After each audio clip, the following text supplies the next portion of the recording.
According to UN estimates, there are over 120,000 human trafficking victims in the country of Myanmar alone. They are taken at gunpoint. They are brought into compounds.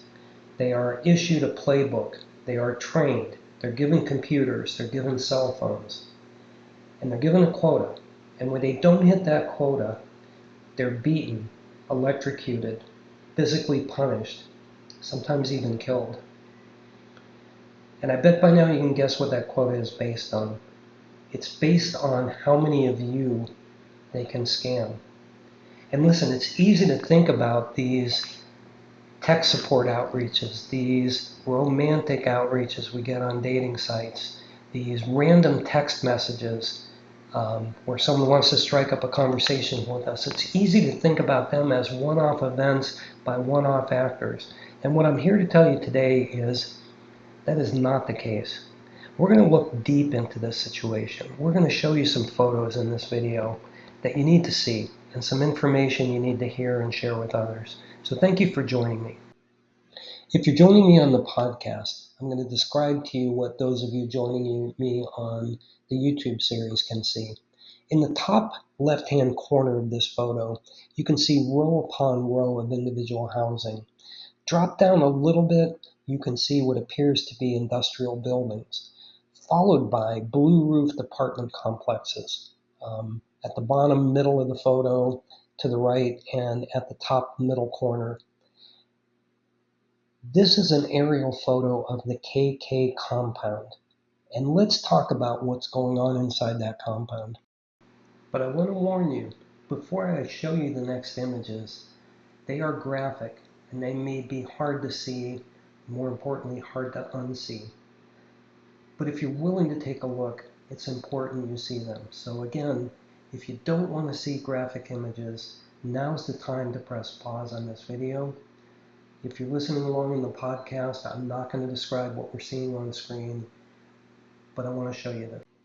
Because the photos you see of that beautiful, alluring stranger, either on a dating site or maybe randomly, who leads you into conversations about investments, it may be so tempting to respond to them, but I guarantee you it's not them.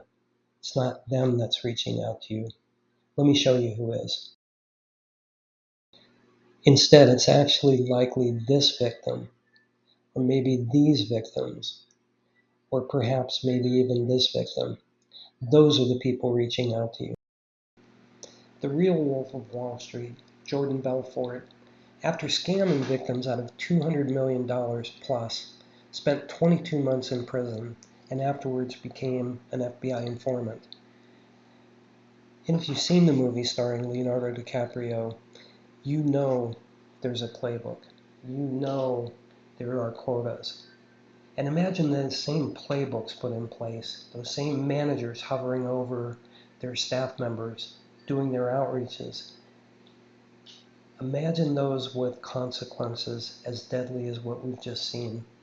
That's what's happening in the KK compound and many others across Myanmar. So who's behind these massive scam operations? Look at this compound on the screen if you're watching me on YouTube. You know who's behind it? Organized crime is behind it.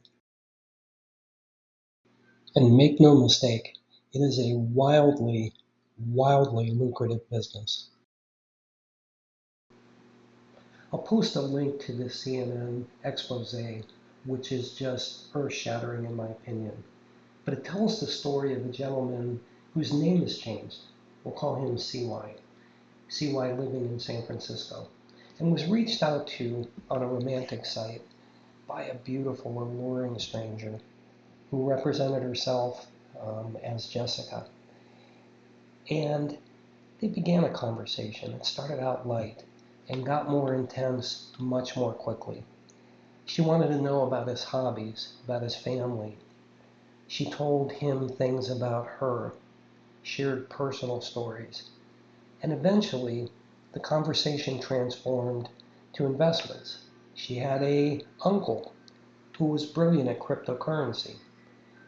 CY had shared that his father had been hospitalized and the hospital bills were mounting, and it was a little bit of a stressor for him. Jessica, knowing this, said, we can help you. We can help you get the money you need to take care of your father. You can give your father a better life. Do you trust me? CY said yes. And invested a little bit, then a little bit more. And each time, the returns were far beyond CY's expectations. Let me take a pause here and tell you how this works. This is the traditional pig butchering scam, where, number one, they have alluring fake social media profiles, things to convey credibility to you, things to convey success to you, things to convey the kind of lifestyle we all dream of leading to you. Most often, these are not real images of people. In fact, maybe always they're not. They're public domain photos. They're ripped off the internet, repurposed, photoshopped, and presented in a way that catches your initial attention. And who among us, if we're not happily married, isn't captivated by the allure of an attractive stranger, right? So you strike up a conversation. It seems like, we're starting to like each other. We're starting to grow together. We're starting to know things about one another. That's step one in the pig butchering scam. Step two is to introduce investments, right? Your financial situation. You've already shared it with them in the case of CY. Now all of a sudden there's an answer. Step three is to get you to invest just a little bit, right? Proof of concept. Let me prove to you that you can make money here. What you need to know is that the previous scam victims, additional money being sent into these scammers is what's being sent back to you as proof of concept. Their platforms are fictitious, the money doesn't exist, but you get a little taste of real money back to you, and it's a Ponzi scheme, and that's 100% all it is. CY got a taste of success. He saw his money grow and grow again, and he kept reinvesting, and the doctor bill and the hospital bills kept mounting. So he kept reinvesting. And then it hit a snag. Jessica said, listen, you need to invest heavily now more than ever. The time is right for you. You need to invest heavily now more than ever. And let me point you in some new directions. And those new directions grew and then disappeared. CY went out to friends. He mortgaged his home, which was completely paid off. Over the course of 1 month only, CY invested over $1.8 million. And here's what happened. Imagine the emotional roller coaster CY was on. All these profits, this vision of helping his dad, this vision of paying off everything in his life, living comfortably, and all because he met this random stranger. And then it all turned to dust. And as you can see in the messaging, he makes $60,000 in 10 minutes, and he says, is this money real? And Jessica says, full. And that's pretty close to how it ended. And he lost everything, $1.8 million. He ended up in a psychiatric hospital under suicide watch, and he's now trying to rebuild his life and repay his debts. CY is only one of 854,000 scam victims in 2023 alone, amounting to over $12.5 billion in theft. But now that we looked at one of those 854,000 victims, let's talk about who the scammer really is. I'm going to tell you a story. And this is based on CNN's investigative article again, and I'll post a link to it in the show notes. Rakesh was a college-educated chemical engineer living in India with his family.